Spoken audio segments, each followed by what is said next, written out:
This episode of Let's Talk About EX, we're diving deep into men's health, masculinity, and mental well-being with Rae Bonney OAM, a trailblazer in workplace mental health and a fierce advocate for boys and men's health overall. Now, Rae brings the kind of perspective that stops you in your tracks, sharp, empathetic, and refreshingly honest. From the structural gaps in men's health policy to the lived experience of guys like Hypothetical Harry. You have to listen to the end to find out about that one. This one goes beyond awareness and gets to the real story underneath. It's perfectly timed, being Men's Mental Health Week, so we've been looking forward to this one for a while, and we hope you enjoy. Rae, thanks for joining us today. How are you going? I'm very well, Ryan. Thank you for inviting me on your podcast. Absolute pleasure. Absolute pleasure. We caught up a couple of months ago, and I've been really looking forward to interviewing you and speaking to you on the podcast. And for those who might not know a little bit about your story, could you share a little bit, particularly what's led you to focus on men's and boys' health in your work? Yeah, I distinctly remember telling you my story, and I was sitting on a park bench in Bairnsdale, which is a very small town in Gippsland in Victoria, where I was embarking on my very first writer's retreat, self-imposed. And I remember it was one of the first times that I really was very open about what has made men's health and boys' health so important to me. And, I was raised in quite an abusive environment. It felt very abusive and very traumatic for me, where, men were perpetrators of violence, and women actually ironically stood by and allowed that to happen. But I left home when I was pretty young, at around 15, and school. But coming away from there, I already had this insatiable fascination about the human condition or people. But I came away thinking, what happened to those men to make them like that? And, that sort of coincided with my experience of being born in the 60s and primarily raised, in my younger years in the 70s, where there was a lot of male disposability, where, men were being sent to war, more often not returning, or returning and coming home with such a myriad of behavioural problems. We had men being sent to mines, who were sent to occupations that often, again, they didn't return from or became pretty injured.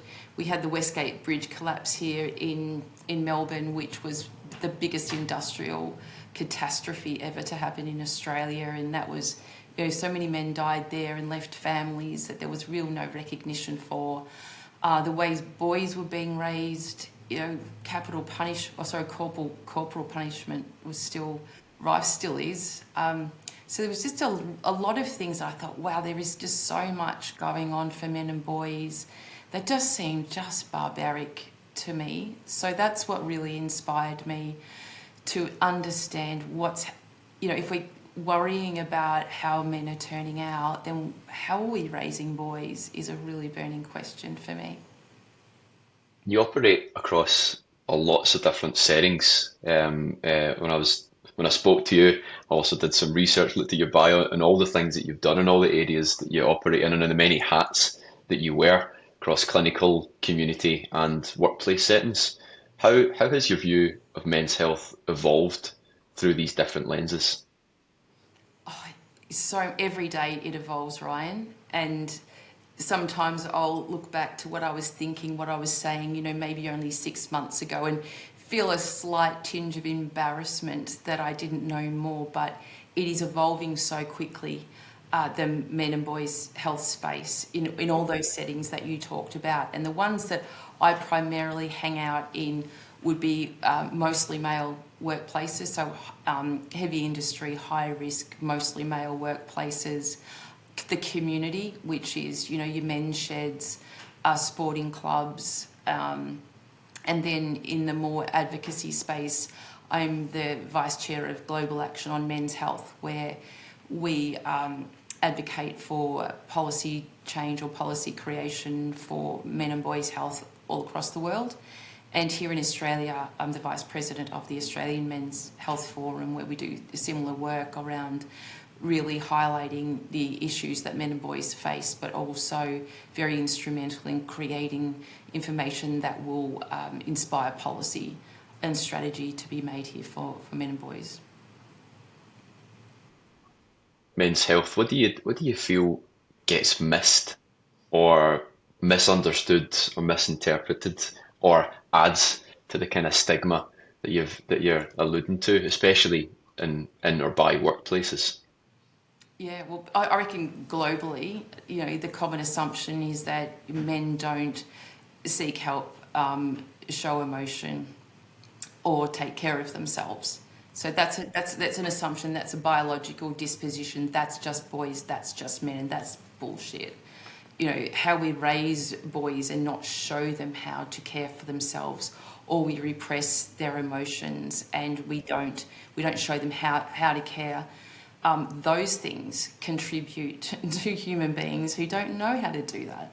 So I think that getting upstream and raising boys differently, in that we really have to get away from the assumptions that men and boys don't do that, to showing them ways at the same time preserving beautiful masculinity, preserving dignity and preserving pride, because masculinity is really different to femininity.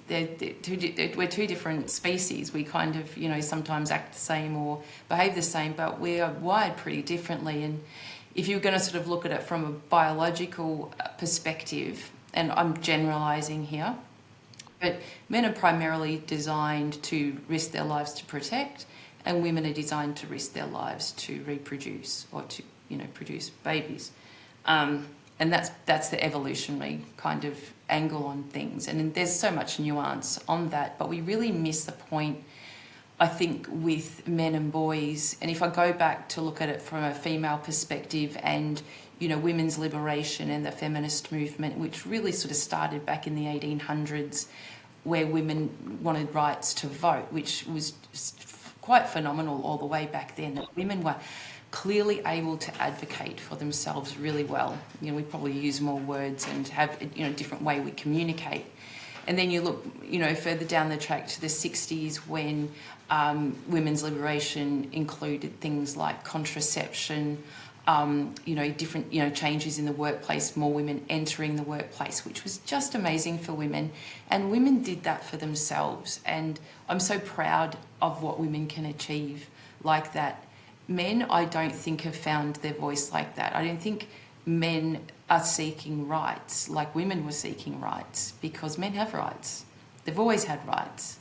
But the responsibility thing is something different. And how we distribute rights responsibility, you think about how, during those times, men were primarily responsible for carrying the major burden of responsibility in families financially and also physically. That I think that still is alive to this day, but there's a kind of a split that we need men also to have all these feminine traits too, and we need men to be softer and more caring, and the way that they seek help and the way they show emotion needs to be more aligned with how women do it.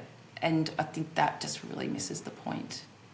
Well, we spoke a while ago, and I think this is maybe in reference to getting upstream and creating more male-friendly support.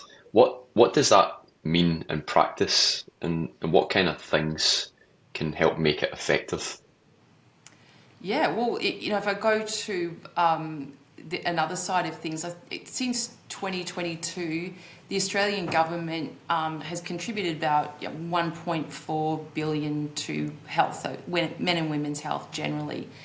Now, 98% of that has gone to women's health.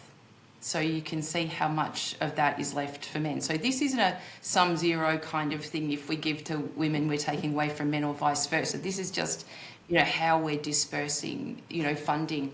So we look at, there's been a men's health strategy sitting dusty on a shelf since 2020. That's a 10-year men's health strategy that has never had any funding attached to that. So that's not going to be able to get off the ground. Women have various strategies in place that are funded. So Most recently, the government, the federal government, have elected a guy called Dan Rapacci as the special envoy for men here in Australia, which is the first time I've seen anything like that specifically for men that's going to be about men. And we haven't heard what he's going to do yet, but I guess he's there, hopefully he's there, or that position is there to pave the way for us to get the first ever men's health minister in Australia, because we've never had one.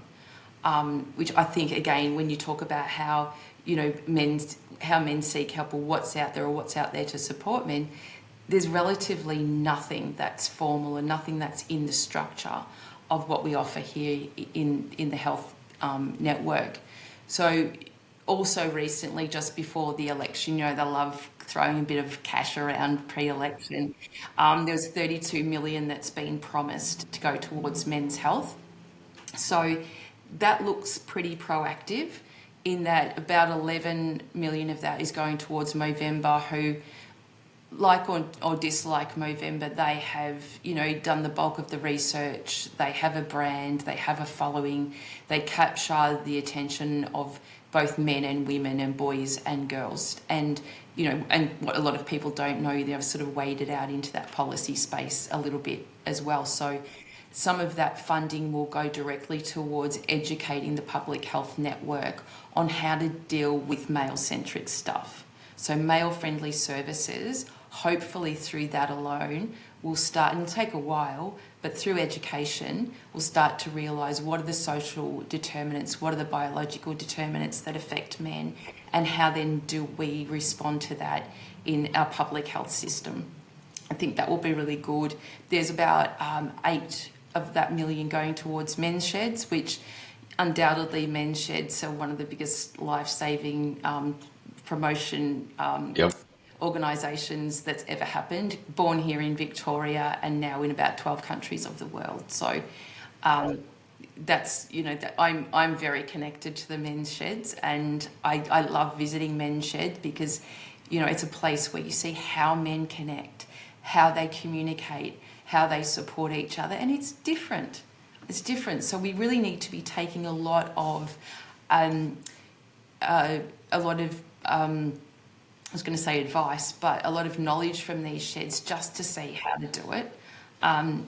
So I think, that's great. And then Healthy Male, they are another organisation here in Australia which is very focused on men's health, particularly around prostate cancer and sexual health and things like that. But they've been given, I think, about 3 of that million to focus on fathers, which is cool.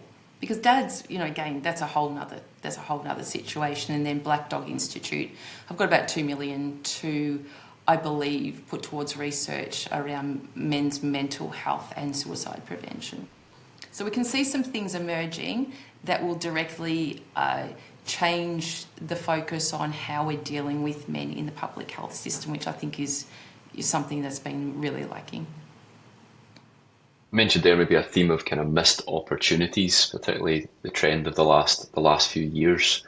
When I think about the common issues impacting men's health, you mentioned 2 of them there, the ones that keep rung around in society are mental health and maybe prostate health as well.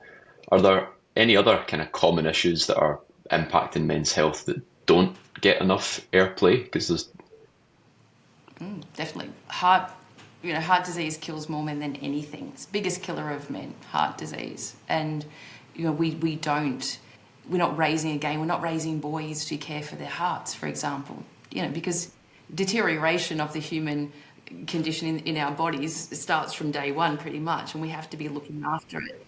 So, heart disease, kills, it's the biggest killer of men, and there are so many intersections there that contribute. So, if boys aren't shown how to care for themselves, say, domestic duties and things like that, don't know how to cook for themselves, don't know how to shop for themselves, they're less likely to be eating well, less likely to be exercising or over-exercising and not complementing that with the right diet.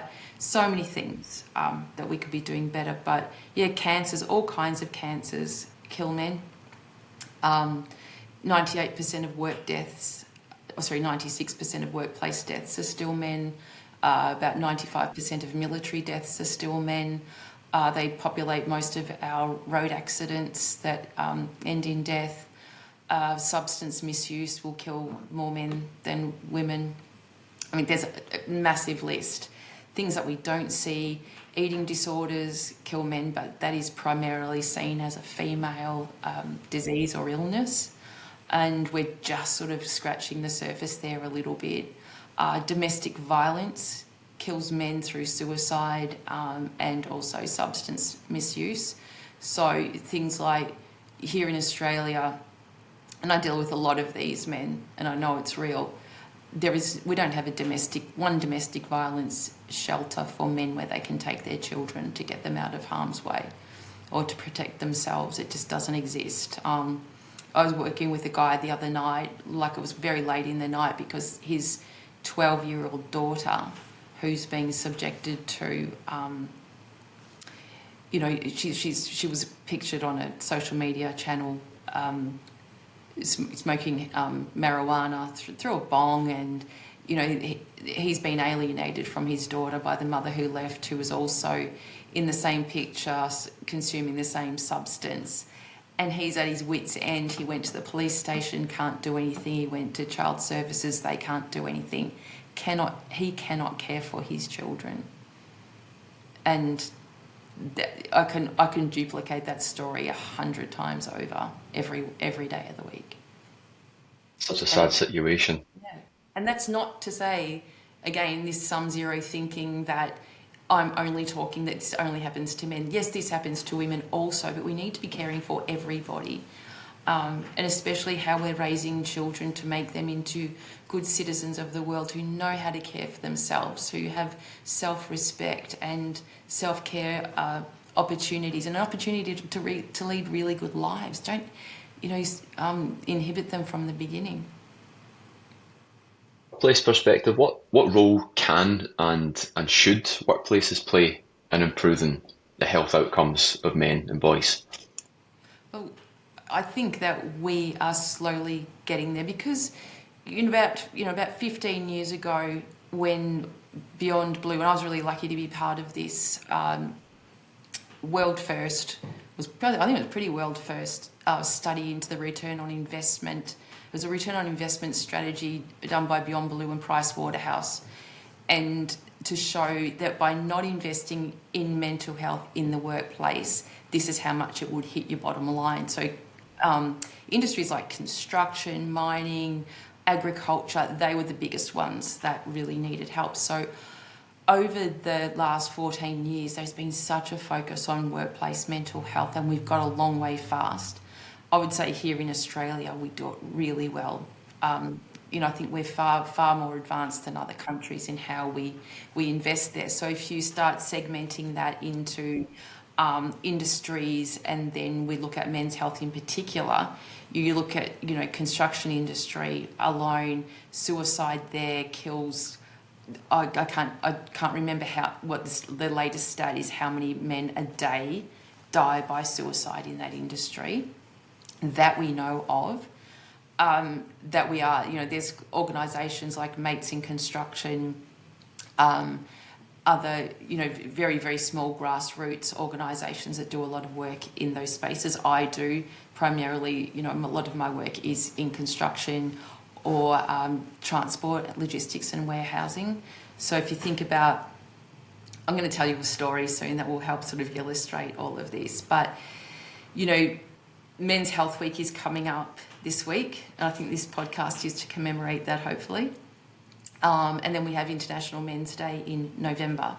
So those two men's focused events, I've been working in the men's health space for a long time. It's only probably in the last 2 or 3 years that there's been any attention on those. Even workplaces going as far to say to me, we don't want to focus on men's health because that will mean that that's sum zero thinking, that if we talk about men's health, that means that we're going to be taking protection away from women. And even now, it's still a little bit like that. But now I'm hectic this week because there's so many events that I've been invited to, and even International Men's Day I've already been booked about 3 times, which is great that there's this forethinking about what can we do. It's great to see the kind of support and the focus increasing. Although maybe just my observations over the last decade or two when it comes to workplace well-being and well-being initiatives, just broadly speaking, that they fail to connect, and they often fail to connect mostly with men, especially in kind of male-dominated and high-risk industries. Why do you think that is? Can you just say that again, please? So I think why do so many workplace well-being initiatives fail to connect with men is probably the question, and I think alluded to the increase in kind of focus and support in some of those male-dominated or high risk industries before, but it still seems like there's a lot, and it's just my observations over the last couple of decades that they're failing to connect, especially with men. A lot of these initiatives. Well, I don't think they don't have men in mind, and meeting men where they are. So if you think, men mostly occupy, blue collar occupations that don't require education. Boys leave education far earlier than girls, less likely to complete higher education, so will occupy most of these blue collar roles. And they're often roles like, if you imagine manufacturing or construction, where they're very structured, like manufacturing in particular will have very set break times, very set lunch times. So there really isn't an opportunity for any programs or any interventions there to intervene into those very, very tight workplace schedules. Same within, warehousing or logistics. It's very go, go, go. So connecting with men where they are. So I'll often go and do toolbox talks. So I'll just turn up for a toolbox talk, speak for 10 minutes, and impart 3 really cool self-management tools. So building accountability and building responsibility, and something that men can take away and do, rather than this high level we're telling men how they should be, because there's lots of reasons why that just can't work. So meeting them where they are, and not really, as I mentioned before, preserving that dignity, pride and masculinity at all times, and not trying to fix men. I think there's this idea that men are this being that needs to be fixed. And that's why I challenge, when I'm asked to come and speak about men's mental health, I want to speak about men's health, because all of the roads that lead into poor mental health for men, that's where we need to be looking at the interventions. That's where we need to be looking at the support. Getting upstream, not when we're pulling bodies out of the river. What do you think there's a kind of shift in approach or messaging that organisations need to have to kind of better reach and support men? And I'm maybe thinking of the lots of corporate programs that maybe have a kind of head office nucleus, and then they go out to different places on site and whatever, and they just kind of don't seem to be able to connect. Do you think there's a kind of, you mentioned there meeting people where they are, meeting men where they are. Is there anything else you think needs to change in the messaging?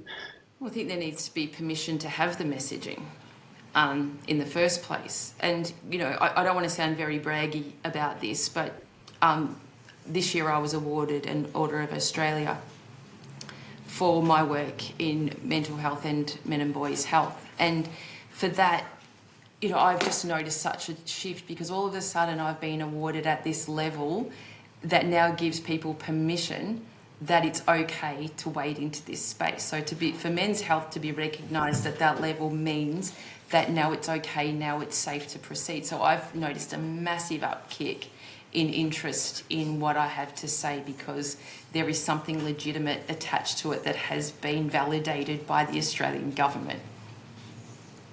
So I think, again, I don't want to sound braggy about that, but that's what meaning it has for me, is that it's going to open doors and allow and give permission for us to have these conversations. That's amazing, and congratulations again. I did see that news. I should have mentioned that at the top end of the podcast. I should have found a great way to introduce you using I should have maybe a paused it. formal title, perhaps. But Yeah, yeah, that's yes, amazing, and hats off to you as well for thinking about how you could use this as an opportunity to kind of further your work and cause and impact lives. That's amazing. yeah, that's right. And that's what it's there to do, is for me to continue my work and to continue learning at all times, because fortunately I'm not the only voice. There's some very, very level heads and very good voices out there who are advocating and working in the men and boys health space. But I feel very fortunate to be one of them, and that energy or that ignition never ever leaves me. It gets up with me every morning and gives me a real purpose. So Amazing. And if you're to part some wisdom on to leaders who might be listening, so leaders and leaders of teams and leaders of workplaces, what's a powerful step that someone could take tomorrow to better support the men in their team? I think it's about knowing, and knowing through a lens that's not about you, but really resonating with what's already there. And I want to introduce you to one of my latest characters in my life, and his name is Hypothetical Harry. And I've been Okay. speaking about Hypothetical Harry now for quite a few months, and every time I tell Hypothetical Harry's story, it lands with such a jarring weight on people. But the amazing thing is, I was speaking at some conferences in the last couple of weeks, and a woman came to me after one of them the next day, and she said, I went home and I told my husband the story about Hypothetical Harry. And my husband doesn't show emotion much and he doesn't speak a lot, but straight away he got on the phone and checked on one of his mates that he was worried about. And then another guy came to me and told me a similar story. And it was only two people, but you can just see in the crowd when you speak about this Hypothetical Harry, and I ask people if they know one, at least 80% of the room will put up their hand. So I can tell you about Hypothetical Harry. That was my next question. Tell us, I think, I don't have a photo please. of him. Yeah. But if you imagine Hypothetical Harry, he's born to his mum and dad, and he's a beautiful little boy, beautiful, healthy baby. And so he starts getting raised in this family, and, they're all together. And by the time Harry gets to 5, he's running around. He's a full of energy little boy. And so they get him into Auskick, and he starts playing footy. And his dad's a plumber. His mum stays at home and looks after the kids. And that's a really cool job, raising kids. But Hypothetical Harry just loves his footy. He's really, really good at it. Dad goes out to work, and then when Hypothetical Harry gets to about 7 or 8, he's had a few injuries in footy. He broke his finger once, but he was deemed a hero because at the age of 7, he played the whole game with that broken finger. Amazing kid. He's just fantastic. By the time he gets to 10, his parents break up, and Harry's just bewildered by this. His dad's gone and he doesn't really see him anymore, and his mum's pretty upset. But he's allowed to see his dad every second weekend, and every second weekend he goes out on the tools with his dad because his dad is working now 7 days a week because that's what he needs to do to support his family from afar. So now Hypothetical Harry's also playing footy at a pretty high level, and he's a bit disconnected, but at school, he hates school because all he wants to do is be out running around and playing footy. And, he doesn't really have a male role model at home anymore, and he's taking care of his mum and his little sister. So the school says to Hypothetical Harry, look, mate, you're pretty disrupted. You're not focused on school. You're not really doing anything. Why don't you go out and get a trade? Because I reckon that's what you should do. And Hypothetical Harry, he knows a bit about plumbing because he goes to work with his dad. So he goes, okay. So his dad gets him a job with one of his mates who's a plumber and gets him an apprenticeship. So at the age of 15, he's working and he loves it because he's getting money and he's not repressed at school anymore. He's still playing footy, broke his collarbone, but that's all right because he mends pretty fast in those years. So then after that, he's met a girl and they fall in love. So at the age of 20, Hypothetical Harry's now in love and he's working really hard. He's finished his apprenticeship and they decide to get married in their mid-20s, which is really great. So Hypothetical Harry is now going to start his own business because he's pretty good at plumbing, still playing footy, marries the girl of his dreams, and then they decide to have a family. So Hypothetical Harry, he's working million hours not a million, he's working 7 days a week. So they have the family, but all of a sudden at 28, 29, he's starting to feel this pain. This finger that he broke when he was 7 is now causing him some grief. That broken collarbone is getting really, really painful. And being on the tools, his back's done, his knees are done, and he's in so much pain. But when can he go to the doctor? There's really no doctors that are open around his time. So he goes it alone and he starts taking, some pretty heavy medication just to get through the day. Then he finds out that if he drinks alcohol at night time and takes some pain meds, he's really, really good. So now he can work and still go to work and push through this pain. But he's pretty grumpy as well, and he's not spending much time with the kids. Well, he can't really because he's working all the time, or he's asleep in his chair in pain. So his wife, their relationship breaks down. She doesn't want him anymore, and so she decides to get divorced. And, at the same time, she doesn't want him around because he's not good, he's drinking too much. So, he's now not allowed to really see his kids either, and he gets kicked out of the house. Sometimes, somebody thought, get an AVO, which is, not a great thing to get. So he's not seeing his kids, he's still drinking, he's still working 7 days a week, and he's really upset because he's lost his whole family, he's lost everything he's worked for, all gone, and he's still left with all this pain.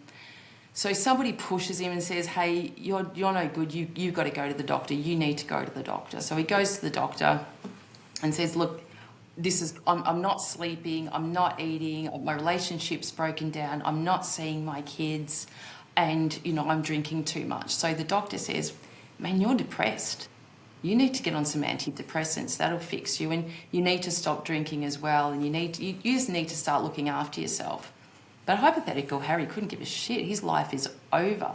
So he takes the antidepressants, but he's still drinking loads of alcohol because no one told him that coupling, alcohol and antidepressants is not a great thing, plus all the pain meds that you're on. Not to mention that drinking alcohol automatically wipes out all your dopamine, serotonin, oxytocin. You're never going to feel happy with that. So at this point, there's two roads here. Either Hypothetical Harry kills himself, so we see a huge contingent of suicide in men at this age, or he continues on in a manner that he just does what we would call slow burn suicide. So he doesn't care, he's just looking for an out in life, so he just continues drinking really heavily, high risk behaviour, not caring about himself. But everyone's going, Hypothetical Harry, you really need to care for yourself. And they try and connect him and they try and do all these things, and he ends up dying of liver failure when he's about 65. What could have been done? We could have raised Hypothetical Harry really differently. Or when his relationship broke down, we could have given him access to his children, access to proper finance and access to proper care to help him overcome the grief of the loss of his relationship. And many things we could have done during that journey. But I would ask anyone who's listening into this, do you know a Hypothetical Harry in his entirety or versions of him? I think the answer is sadly probably yes. I mean, you mentioned you didn't have an image of Harry, but in my mind there's a vivid image because I can think not only of one but a number, probably at the different stages of his life. That's a powerful image, a powerful story, and it again emphasises the need to not just be helping Harry at each of those different stages, but get way upstream and try to prevent that journey as best we can. If there is, someone listening who does have a Harry in mind, what would your recommendation be for them? Well, create space to do. Resist the temptation to help, because that's what we want to do. We want to help. We want to make him better, make him into a version that makes us feel comfortable. So it's not that. But when you create space for somebody, and this is anyone, so this anyone that you're worried about, when you sit in silence with somebody and perhaps ask them the question, what does it feel like being you today? That actually requires an answer. You can't say, yeah, good to that. Like, you know, hey, going, Ryan, yeah, good. You're always going to tell me, yeah, good. I mean, people come into my counselling room and I go, how you going? They go, yeah, really good. And I go, that's bullshit. You wouldn't be seeing me if that was the case. Not many people do. Oh, yeah, true. But it's so automatic in it. So creating space and time for men and looking for signs. So men don't often always have the words. They don't need the words. But when you look at things that have changed, and it might be, you know, behaviour at work where you see somebody who's always really productive, all of a sudden they're making lots of mistakes. They might be coming to work early when they're usually late. That's a change. You know, I look at hair, eyes, skin and shoes all the time to see if there's any change there. And that's a time where you can say, hey, you don't seem as happy as you normally do. Is there something going on for you at home? Then you just leave it and you wait. And that the answer might not come straight away, but that constant checking in, I don't mean barraging people, but, you know, that checking in to say, hey, I care. I've just noticed, you know, you getting to work late. Is everything all right? Rather than you're late, you need to get to work on time, otherwise you're going to get a performance management plan imposed on you. The first instance, we've got to address a change and find out what's happening, and then not judge. And certainly, I think the biggest thing with human beings, don't assume that you know. Don't assume that you know what to do or what comes next, and try not to impose your own story. Oh yeah, that happened to me. Yeah, that happened to my dad. Not relevant when you are speaking about somebody that you're worried about. That can come later, because lived experience storytelling is fantastic and it's very, very useful, especially for men when they can relate to something. It's great, but not in the first instances. It's all about listening. It's all about holding space. And sometimes that can be really uncomfortable for us, and we don't stay long enough in it to really provide that person with a feeling of being cared for, or a feeling of being validated, and most of all, believed.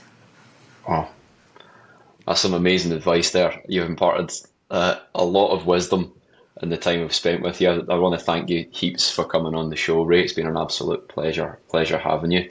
I wish you all the continued success that you're having in a variety of arenas that you're playing in, influencing policy, influencing lives and workplaces and all sorts. Thank you heaps for coming on. Thank you for allowing me to talk about all the things so passionately and hopefully very eloquently. It's been a real pleasure talking to you. That was Rae Bonney, and what a conversation. It's definitely got me thinking about the men in my life, and I've got a number of tips now to use in some conversations that I'm definitely going to have. I love that one about what does it feel like being you today. I've already got a few people in mind that I'm going to ask that question of. If you want to learn more about Rae and the work that she does, then check out the Australian Men's Health Forum and Global Action on men's health as well, and connect to her on LinkedIn if you want to get close to some guidance and wisdom from Rae. Hit follow, share this episode please, and if you're ready to do more than just raise awareness in your workplace, then you can book a free people strategy session with us at Ixona. Just head to the website at ixona.com and follow the prompts to book in a free strategy session. And thanks again for listening. Have a great day.